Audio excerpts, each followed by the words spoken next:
Então, o próprio batismo em si, João Evangelista não fala, não menciona. Coisa interessante, porque todos eles, os três sinóticos, né, falam e dão muita importância. E também, João fala do batismo, João não fala da tentação. O batismo, ele diz, foi esse o testemunho que deu João, Evangelho de São João, capítulo 1, versículo 19 e 28. Foi este o testemunho que deu João quando os judeus lhe mandaram de Jerusalém sacerdotes e levitas para lhe perguntarem: quem és tu? Ele confessou e não negou: não sou Cristo. Perguntaram: quem é, pois? Elias? Não sou. És o profeta? Não, respondeu ele. Jesus disse que ele era Elias, mas numa acepção que os judeus que perguntaram a ele dentro do ponto de vista da reencarnação, que a essa altura eles já tinham se misturado com os samaritanos, a Palestina já tinha sido helenizada primeiro por Alexandre da Macedônia, aqui já estava sob o jugo romano, então havia um comércio muito intenso entre palestinos e hindus. Então a teoria da reencarnação já era uma coisa comum entre eles. Tanto assim que quando Jesus disse a Nicodemos que ninguém veria o reino de Deus se não nascesse de novo, Nicodemos entendeu que deveria voltar ao ventre da mãe para poder renascer. Quer dizer, a cabala professa a fé da reencarnação exatamente por causa disso, porque ela, na verdade, é um repositório de informações da tradição ocidental. E uma dessas informações, é claro que é a reencarnação, e muitos acreditam nela. Então, és Elias? Perguntaram a ele como se fosse reencarnado. Eles acreditavam, segundo uma citação bíblica, que Elias viria antes de Jesus para preparar o caminho dele. E ele disse, não. Mas Jesus, em outro lugar, disse: pois quem tiver ouvido, ouça. Este é o Elias que devia ter vindo. Então, no sentido do espírito de Elias. Se você não é o Cristo, se nem é o profeta, e se não é Elias, por que batizas? E ele disse: eu batizo na água. Em vosso meio, porém, está um que vós não conheceis. É ele que deve vir depois de mim. Não sou digno de desatar-lhe as correias das sandálias. Deram-se esses fatos em Betânia, além do Jordão, onde João estava batizando. Betânia era o lugar aqui, a cidade mais próxima do lugar do Jordão, onde estava batizando. João continua. Aqui não tem nada demais, simplesmente essa citação à reencarnação, que mostra que os judeus já tinham se deixado levar por essa tendência. No segundo testemunho, no dia seguinte ao do batismo, João viu Jesus que se aproximava dele e disse: eis o Cordeiro de Deus que tira o pecado do mundo. Este é aquele de quem disse: depois de mim vem um homem que é superior a mim, porque antes de mim existe. Aí a coisa já fica complicada, né? Antes de mim existe. E o próprio Jesus Cristo disse: antes de Abraão eu sou. Não usou o verbo existir, né? Também porque quem dissesse eu sou, era apedrejado. Então João Batista não ousou quebrar esse preceito da lei mosaica. Jesus ousou. Numa discussão com os fariseus, ele disse que Abraão viu meu rosto, minha face, e rejubilou-se. E os fariseus disseram: como? Você está louco? Não tens mais de 30 anos e dizes que Abraão te viu? Abraão tinha vivido há 2000 anos atrás. E ele disse: na verdade, antes que Abraão viesse à existência, eu sou. Então João aqui não ousa isso, diz apenas: porque antes de mim ele existe. E eu dou testemunho, eu vi e sei que este é o Filho de Deus. Então, são todas essas noções extremamente complexas, porque Jesus se chamava filho de Davi, justo. Os judeus tinham o hábito de dizer filho no sentido de descendente. Então, não tinha que ser filho imediatamente, descendente de Davi, né? Filhos de Abraão. Né? Jesus diz, não digais a vosso favor, temos por pai Abraão. Isso não vai salvar vocês da guerra eterna, do inferno e dos vossos pecados. Não é o sangue de Abraão nas suas veias que vai salvar vocês. Então, ele se chamava filho de Davi. Era conhecido como filho de Davi. Nós sabemos que até um pastor evangélico muito bem-humorado, que ele é muito interessante, eu não sei qual é o nome dele, mas ele faz as pregações dele dentro de um bom humor fantástico. E ele diz assim, um cego no meio da multidão, cego de nascença, saiu tateando quem estava na frente dele, até que percebeu que Jesus estava passando por ali, então ele percebeu que estava próximo de Jesus. E falou, filho de Davi, tende compaixão de mim. E Jesus se aproximou dele e disse, que queres que te faça? Aí o pastor ri e diz assim, é preciso muito bom humor para se aproximar de um cego, sabendo que você é milagreiro, e você perguntar que queres que te faça.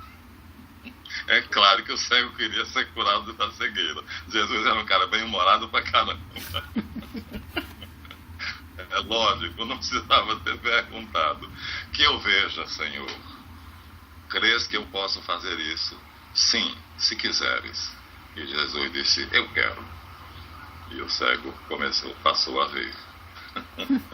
Então eu achei muito engraçado, porque a pregação dele toda, ele faz uma pregação das tribulações do profeta Elias, que teve o azar de nascer no reino de Acabe, que casou com Jezabel, que era a princesa dos fenícios, e ela adorava a deusa Astarte, cujo culto é uma orgia.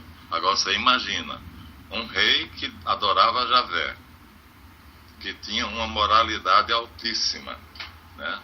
A judia não mostrava nem o pé. A roupa ia de maneira que arrastava no chão para não mostrar o pé. E casar com uma mulher que adorava uma divindade, cujo culto era orgiástico, com medo dos fenícios, porque os fenícios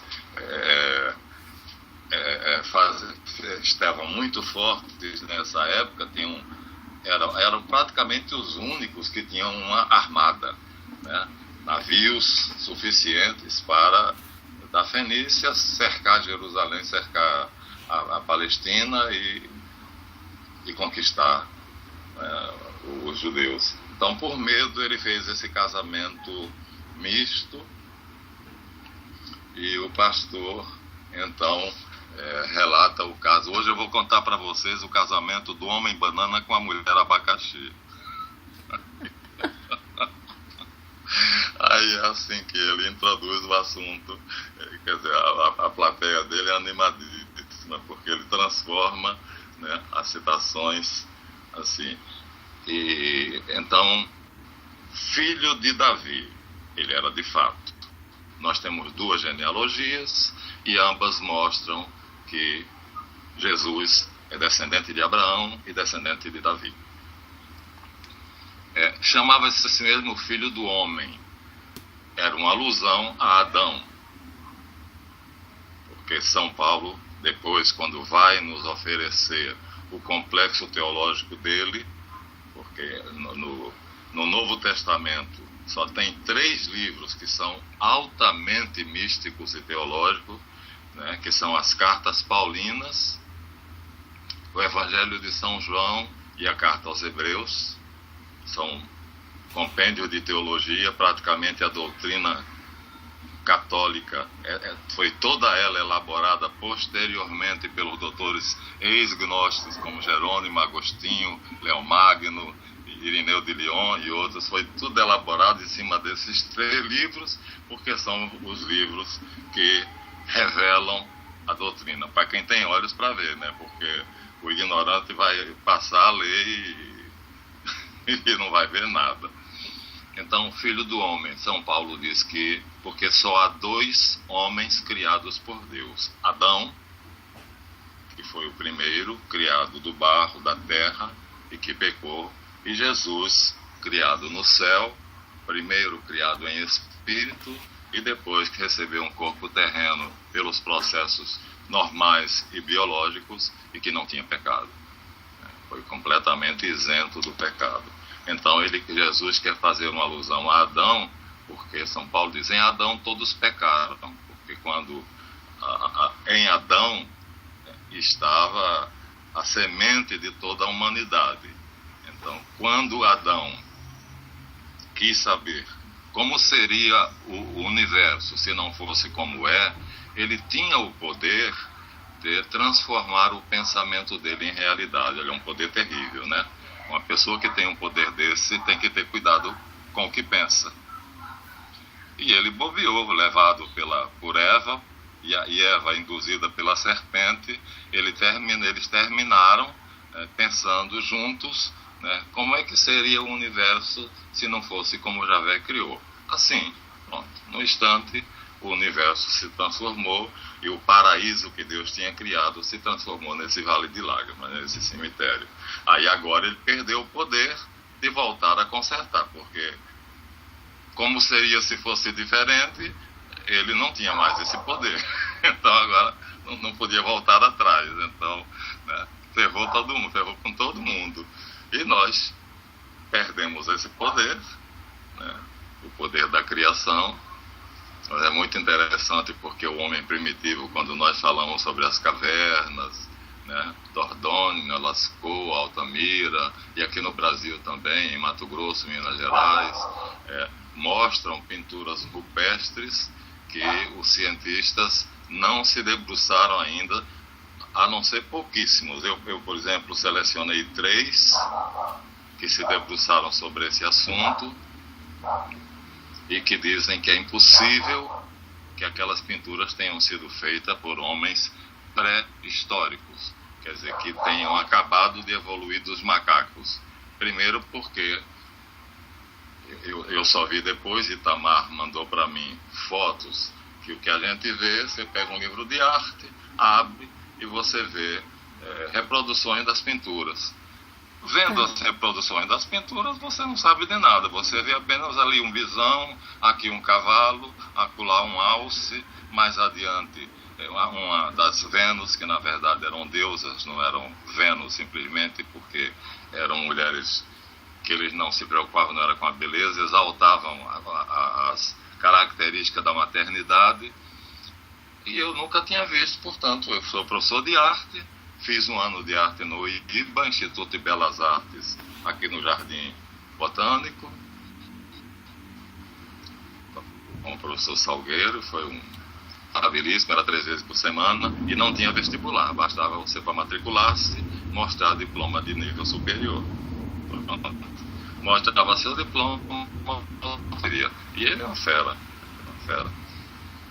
Fiz até eu fui mal um pouquinho, porque ele estava acomodado, ou seja, a maioria dos... Posso? Então, uma olhada, quem é que está telefonando?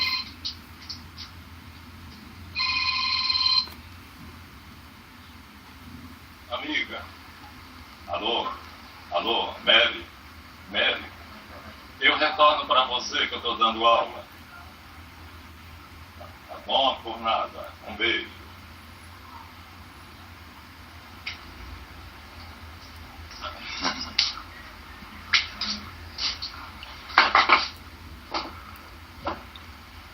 Então, se você pega um livro...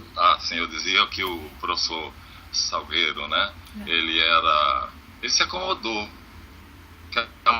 A maior parte das pessoas que iam ter aula de arte, história da arte, eram as mulheres bacanas, mulheres chiques, né? As novas ricas de Ipanema, Leblon e tal, que iam para poder depois falar sobre arte.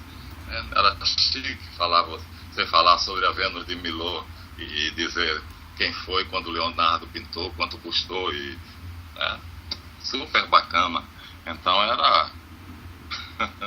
eram mulheres vaidosas que assistiam a aula dele, e ele não estava dando importância nenhuma. Mas acontece que nesse ano existiam 3 profissionais de arte que estavam assistindo a aula dele, eu e mais 2. E aí nós forçamos, apertamos ele teve que produzir uma apostila, beleza, a apostila dele.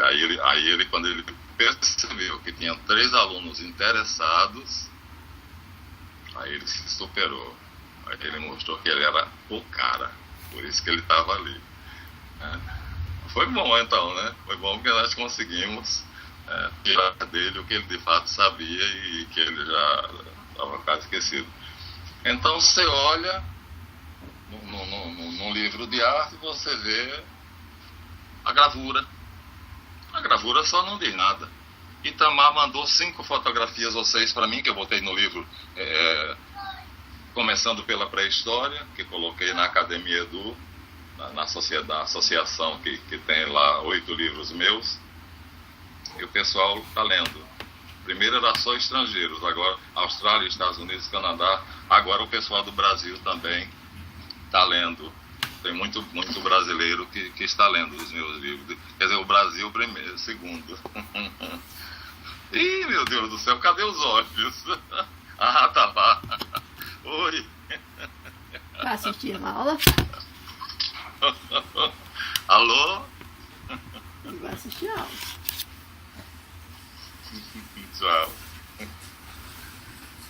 Mas quando Itamar mandou essas benditas fotografias, que ele mandou porque sabia que eu gosto muito da paleontologia, antropologia cultural, aí a coisa foi diferente, porque ele mandou fotos em que alguém, na entrada da caverna, tira fotografia de dentro da caverna.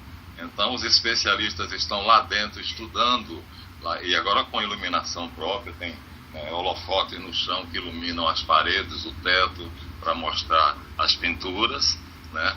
E ele mostrou justamente alguém quem tira a fotografia tira da entrada da caverna. Aí você vê o quê? Os caras montados em escadas que tem aproximadamente 5 metros para poder pintar o teto. A pintura da parede ela começa a partir de 2 metros, 2 metros e meio. Então aquelas pinturas rupestres elas não começam, não são baixinhas não, porque como era sagrado, na verdade era um templo, então eles não queriam que ninguém botasse a mão, era considerado sagrado, era um templo. Então eles colocavam numa altura, né, que o curioso não podia botar a mão. Então a pergunta é, como esses homens pré-históricos pintaram, como é que eles fizeram para pintar acima de 2 metros da parede e o teto da caverna? Então 3 artistas dizem que, na verdade, os cientistas têm medo de enfrentar esse assunto, porque se enfrentarem esse assunto, vão terminar chegando à conclusão de que a evolução é um mito, é uma brincadeira, é uma idiotice, porque o homem, nessa época, entre 12 mil e 20 mil anos atrás, é a época de produção dessas coisas lindas, maravilhosas. Gina Pichel, que é crítica de arte italiana, ela diz que eles pintavam com um conhecimento de anatomia dos animais admirável. Quer dizer, eles conheciam perfeitamente a anatomia, os órgãos internos, o arcabouço ósseo, e depois pintavam a figura de uma maneira que era perfeitamente a reprodução do animal. Ela chama a pintura mais naturalista possível, porque imitava mesmo a natureza. Como eles sabiam isso? Né? E assim, usando substâncias que não tinham material para fabricar as nossas tintas modernas, né? Mas usando substâncias que eles lá, sangue e outras coisas para fazer esses matizes. Arnold Hauser, é o nome mais decantado em prosa e verso na Alemanha sobre a relação entre arte e sociedade. É mais ou menos assim, por exemplo, o professor Marlan pintou um quadro. Bom, esse quadro tem que estar relacionado com algo que aconteceu na vida dele. Então, não se pode estudar esse quadro sem estudar a vida do professor Marlan. Entendeu? Aí, quando se estudam as grandes histórias de arte, o Renascimento, então tem que se estudar a cultura da época para se compreender o Renascimento, para compreender Michelangelo, Leonardo, Rafael, tem que compreender como era que a sociedade em que eles viviam, em que eles acreditavam. Né? Você sabe que a Pietà, né, que é uma coisa lindíssima, né, que o Papa pediu para Michelangelo esculpir Nossa Senhora com Jesus Cristo no colo depois de descer da cruz. Quando o Papa entrou, que viu aquela obra lindíssima, mas olhou o rosto e disse: mestre, o rosto da mãe é mais jovem do que o do filho. Ele disse: santidade, é porque para mim a Virgem jamais envelheceu. Não era, era Maria Madalena. Ele fazia parte de um grupo, né, o Priorado de Sion, que acreditava que Maria Madalena era amante de Jesus e era ela que estava com Jesus no colo. Então, ele não retratou, não foi Nossa Senhora Maria, mãe de Jesus, foi Maria Madalena.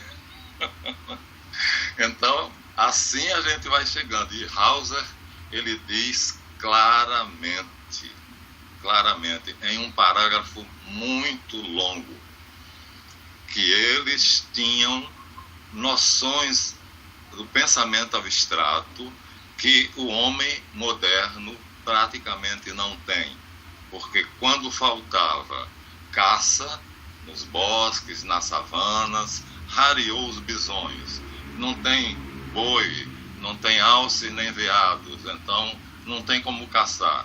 Aí o sacerdote iniciado ia com os outros iniciados para a caverna-templo, com as tintas lá que eles misturavam. Você imagina nessa altura que a caverna era completamente escura, porque eles procuravam cavernas em lugares difíceis, inacessíveis, e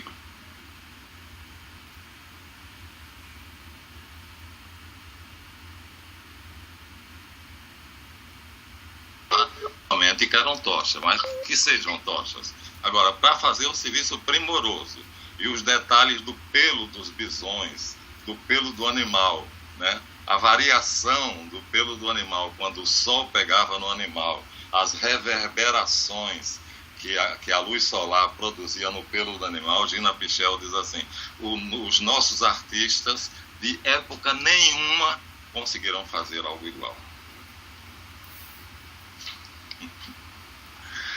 Então, Hauser diz, eles teriam que admitir que nossos antepassados eram superiores e não inferiores. Então, perderam o poder da criação, mas o xamã, idealizava um rito de dança, uma coreografia, os outros dançavam, como na macumba, no candomblé ou coisa assim, dançavam, ele incorporava, caía, e durante desse adormecimento, na verdade, ele estava em transe, ele entrava em contato com a Senhora dos Animais, que era a deusa, eram as mulheres retratadas, né? E pedia a ela que o ajudasse a criar os animais que tinham ido embora. Quando ele acordava, ele ia na parede, provavelmente não tinha como não serem escadas ou andaimes, e desenhava o animal ou os animais, e eles apareciam. Quer dizer, vamos duvidar que eles apareciam. Eu não vi, nem você viu, nem ninguém viu, mas só o fato deles acreditarem que desenhando o animal ali, ele aparecia lá, é criar do nada. É a arte, Arnold Hauser diz, é a arte no seu sentido de liberdade de criar mais pleno, de criar mesmo, porque depois eles se preparavam e iam caçar o animal que eles tinham criado lá fora. Olha que concepção altíssima. Isso pode ter saído da cabeça de um homem que tinha acabado de ser macaco há alguns anos. Isso é a abstração em terceiro grau. Isso é metafísica puríssima. E eles tinham essa noção. A magia não evoluiu em nada depois disso. Então, aí Jesus Cristo dizia que é filho do homem para se ligar a Adão, porque assim como Adão, pelo pensamento que ele teve, destruiu a criação de Javé, fazendo essa M danada que ele fez, né, criando um caos no que era um universo perfeitamente ordenado, um perfeito cosmos, e ele queria que, como está prometido lá no livro do Gênesis, né, Deus disse que mandará, apesar da mulher ser a culpada, né, ela pisará na cabeça da serpente, ou seja, ela destruirá aquilo que a serpente os fez fazer, ou seja, a queda do casal inicial seria neutralizada pela mulher, que seria Maria, que teve Jesus. Então, por uma mulher veio o pecado ao mundo, por uma mulher veio o Salvador, para que a mulher não ficasse diminuída. Então ele se chamava o Filho do Homem também, era outra expressão que ele usa muito. E finalmente, às vezes ele usa a palavra eu, raramente. E o engraçado, Pátria, é que de acordo com a palavra que ele usa, ele está se referindo ou ao homem Jesus, no caso o Filho do Homem, ele está se referindo ao corpo, né? ao homem, como nós, biologicamente, o corpo biológico dele. Quando ele fala do Filho de Davi, ele está se referindo ao Messias, ele como Messias, Cristo, e quando ele fala eu, ele está se referindo a ele como Verbo, Deus.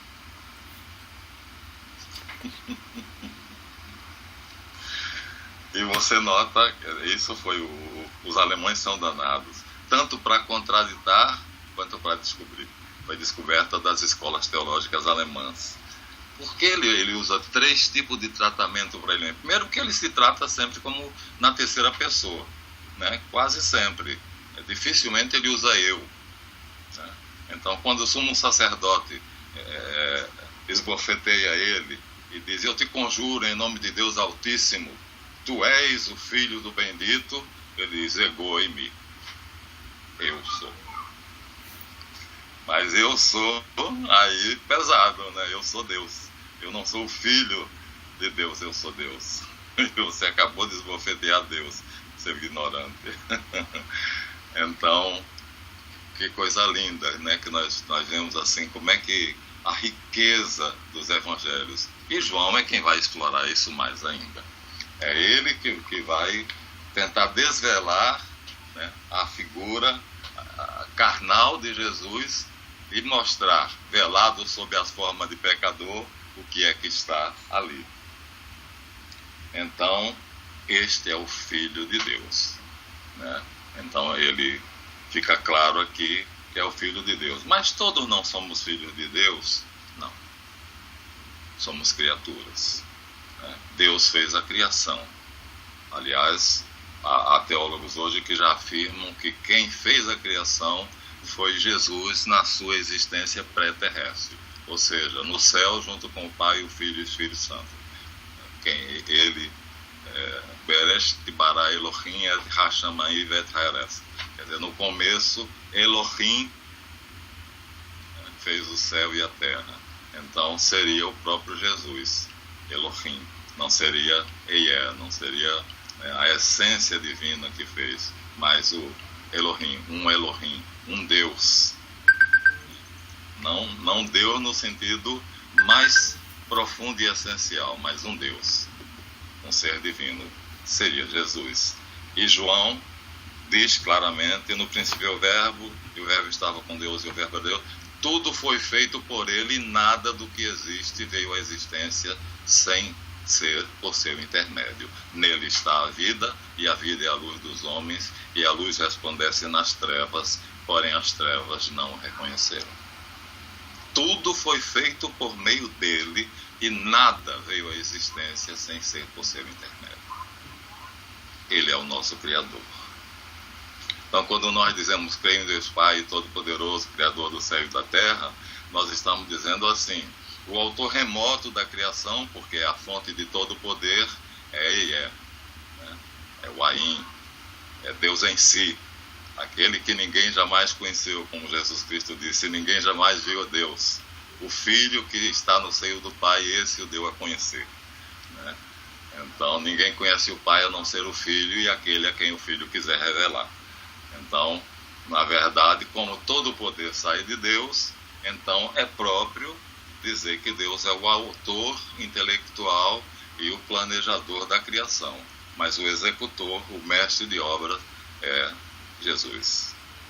Então, por isso, a palavra Filho de Deus aqui se coloca de uma maneira... tudo que Jesus fez é criação. E uma criação que tem, como ele, a semelhança dele, substância e existência, mas não tem essência.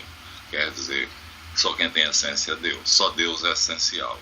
O que é que São Tomás de Aquino quer dizer quando ele diz só Deus tem essência? Porque só ele não pode deixar de existir. Só ele não pode deixar de ser.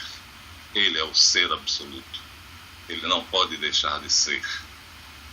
Então, por exemplo, nós temos um poder que Deus não tem: pensar em nada. Se Deus pensar em nada, ele se autodestrói, porque tudo, o nada passa a existir e o nada vai eliminar ele, né? vai destruí-lo. Então, é um conceito que nós temos. Seres humanos podem pensar em nada e Deus não pode pensar em nada. Se ele pensar, destruiu tudo, inclusive a ele mesmo. Então, o que Jesus Cristo fez foi uma criação semelhante a si mesmo, não tem essência. Depois da ressurreição, ele recebeu a essência divina. Isso está dito na carta aos Hebreus, mas só depois da ressurreição. Quer dizer, foi esse o prêmio que ele recebeu por ter feito a redenção do mundo, por ter colaborado, né, com a criação e por ter feito a redenção. Então ele se tornou não somente da mesma substância do Pai, mas essencialmente igual ao Pai, a ponto dele dizer: eu e o Pai somos um só. Então o que ele queria era ligar o homem, a natureza, a ele mesmo. Porque quando Eva pecou lá no paraíso, Eva é um mito, mas seja lá como tenha acontecido, o fato indiscutível para nós cristãos, para os judeus, para os evangélicos, né, é que uma inteligência malévola e superior subjugou a inteligência da mulher e fez ela querer pensar como seria o mundo se não fosse como foi criado. E ela levou essa ideia ao homem e o homem topou. E os dois juntos, então, pensaram isso e se fez. Fiat. Quer dizer, enquanto que Deus criou dizendo Fiat, faça-se, então a mulher e o homem primitivo disseram-se não Fiat, não se faça. Então mudou-se a criação e nós tivemos nesse vale de lágrimas. Ele então queria dizer que a missão dele está intimamente ligada à redenção, ou seja, à regeneração. O judeu não crê nele por causa disso. Porque o judeu acreditava que a regeneração seria feita na primeira vinda do Messias. O Messias viria, submeteria tudo, mostraria que ele é o cara, ele é o AIS, e botaria tudo em ordem e acabou, e o mundo não teria mais fome, nem miséria, nem morte, nem doença, nem sofrimento. Mas acontece que não foi esse o plano de Deus. Foi enviá-lo uma primeira vez pobre, completamente frágil nas mãos dos homens, porque quando prenderam ele na noite da quinta-feira santa e julgaram de madrugada dentro e na sexta-feira crucificaram, quer dizer, ele mostrou que ele se entregou sem poder nenhum. Ele abriu mão de todos os poderes para que o homem fizesse o que quisesse com ele.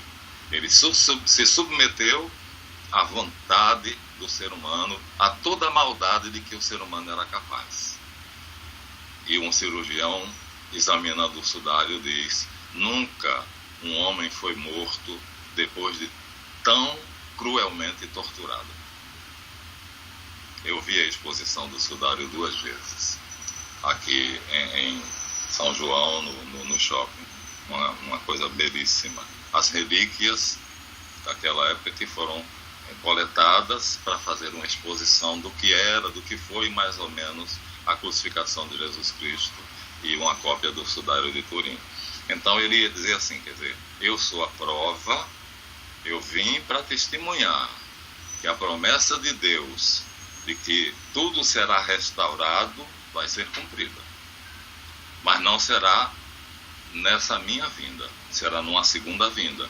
Eu virei de novo. E na segunda vez que eu vier, virei como juiz.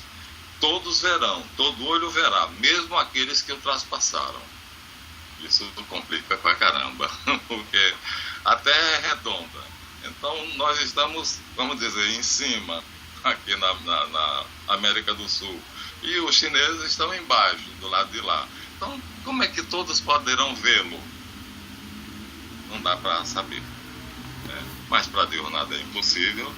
E ele disse claramente, o texto está claro: todos verão o Filho do Homem no seu trono, com grande glória, e os anjos de Deus com ele. E ele separará ovelhas e cabritos. E as ovelhas ele porá à sua direita, e os cabritos ele porá à sua esquerda. E dirá às ovelhas: vinde bendito para o reino que está preparado para vós. E dirá aos cabritos: ide malditos para o fogo eterno, que está preparado para o diabo e seus anjos.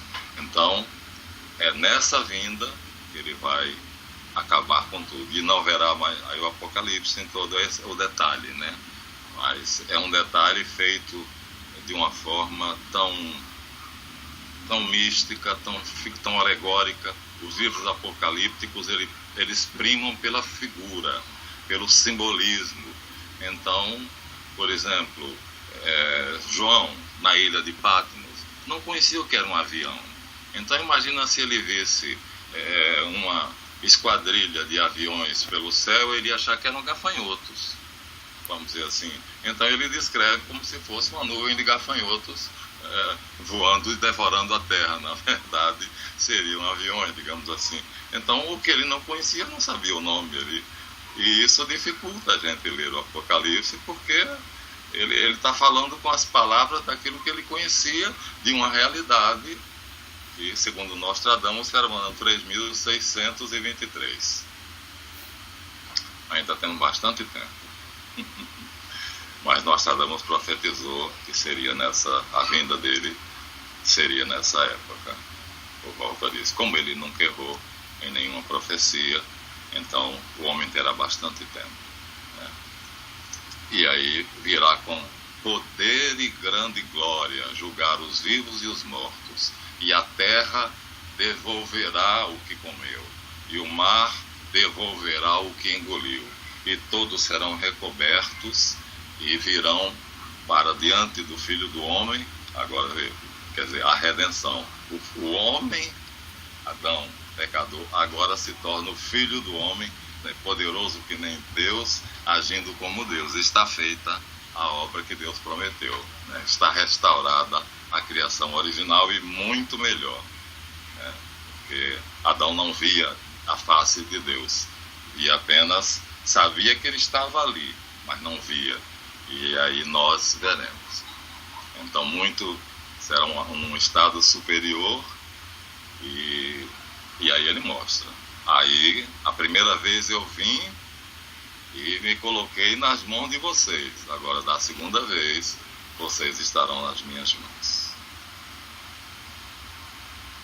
Aí, porque o Pai confiou ao Filho todo o julgamento.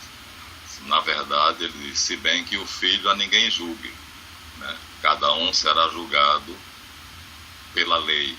Ou seja, cada um de nós sabe o que é certo e o que é errado. Então, cada um saberá o que foi de errado, o que fez de certo, e ditará a sua própria sentença. Porque ele diz: eu a ninguém julgo. Então não é ele, eu não vim para ser juiz, eu vim para salvar e não para julgar. Mas será esse o dia que nós chamamos o dia do Apocalipse, Armagedon, juízo final. Aí vai todo tipo de especulação, como será isso, Satanás aparecerá na terra e liderará os demônios e os homens que ressuscitarem, porque todos ressuscitarão. A corja dele será uma luta entre Jesus Cristo comandando os anjos bons e Satã comandando os anjos maus, e os homens envolvidos nessa batalha, sendo que Jesus chamará os privilegiados, os santos, primeiro ele chamará para ficarem lá em cima com ele. Então, talvez só para assistir a batalha, a grande batalha final, o conflito final. Ninguém sabe, aí os filmes Armagedon, ou seja lá o que for, mas vai acontecer. Nós temos essa certeza no nosso coração que vai acontecer. E temos a esperança de, como ele disse, né, quando Pedro começou a brigar lá com o outro, que ele disse que o Pedro tinha que perdoar o outro. Aí Pedro disse, eu tenho que perdoar o quê? 7 vezes? Ele disse, não, Pedro, não 7, mas 70 vezes 7. Porque o julgamento será sem misericórdia para quem não usou misericórdia, mas a misericórdia triunfará no julgamento. Então, se você perdoa, como está no Pai Nosso, perdoai as nossas ofensas, assim como nós perdoamos a quem nos... Olha o que é que nós dizemos, assim como nós perdoamos a quem nos tem ofendido.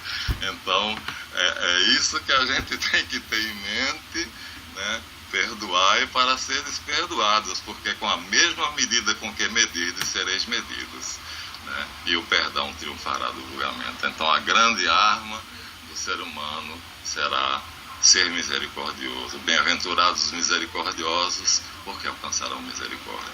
E essa será a segunda vinda dele. Então o judeu não acredita, porque a noção dele de um Messias era que tudo isso seria feito da primeira vez. Então eles não têm culpa, de certa forma. Quer dizer, o translocado aí do Rabi Dudu, que Gamarlete mandou em aula dela amanhã, vai ser sobre a dele no YouTube, Jesus na Cabala, o que não tem nada a ver, que ele não fala de Cabala. Ele fala dos rabinos, do Talmud, de Jesus no Talmud, e não na Cabala. Cabala é outra coisa. Então eles não têm culpa, porque eles são inculcados desde pequenos, né? Desde pequenos que eles são inculcados de que o Messias, quando vier, instaurará paz no mundo e fará um mundo novo, um universo em ordem, onde não haverá mais choro, nem dor, nem morte. Então, criado nessa massificação, quando eles estão adultos, eles interpretam a Bíblia sob essa ótica. Então, eu não posso culpar o meu irmão rabino de dizer que Jesus era um esquizofrênico porque pensava que era Deus. Quer dizer, para mim, é perfeitamente compreensível. Mas, dias ira, dias ille, teste David com Sibila, diz em latim. Dia de ira, aquele dia, atesta Davi e a Sibila, porque Roma tinha uma profetisa chamada Sibila, e ela descreve o dia do juízo final, do mesmo jeito que o Apocalipse. Ela descreve. Então, para aqueles que não acreditarem nele, porque ele diz, porque quem crê no Filho de Deus não será julgado, mas aquele que não crê já está julgado. Porque tudo já está feito, né? Diante de Deus não tem passado, presente e futuro.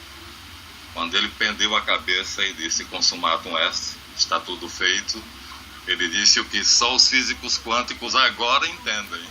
Está tudo feito, está tudo consumado, ou seja, a história, o princípio, o fim, o meio da história, agora está tudo feito, está tudo escrito. Nós não conseguimos ver, vemos quadro a quadro, mas do ponto de vista dos profetas, quando tem as suas visões, ou de Deus, tudo já aconteceu, tudo já está consumado.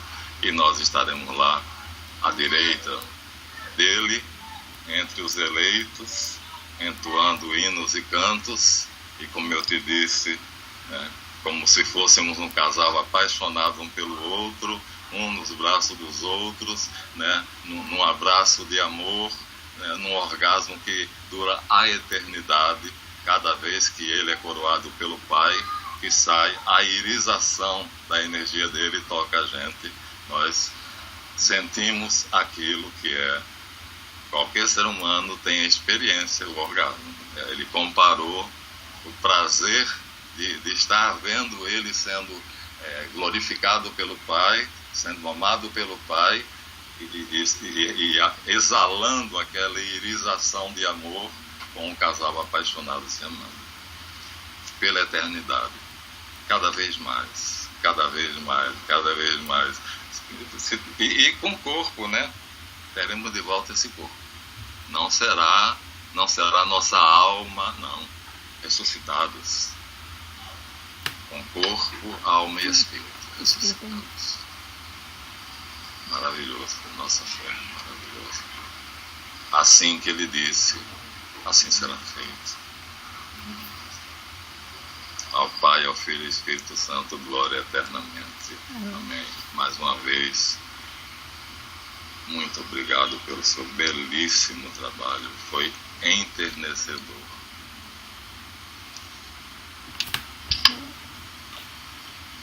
Obrigada, professor. Acho que eu saí bastante do texto evangélico e entrei hoje. Eu fui bastante longe. Mas vamos lá, caminhando assim mesmo, né? Enriquecendo os conhecimentos. E até a pré-história. Foi bem abrangente. Foi, tudo bem. Tchau.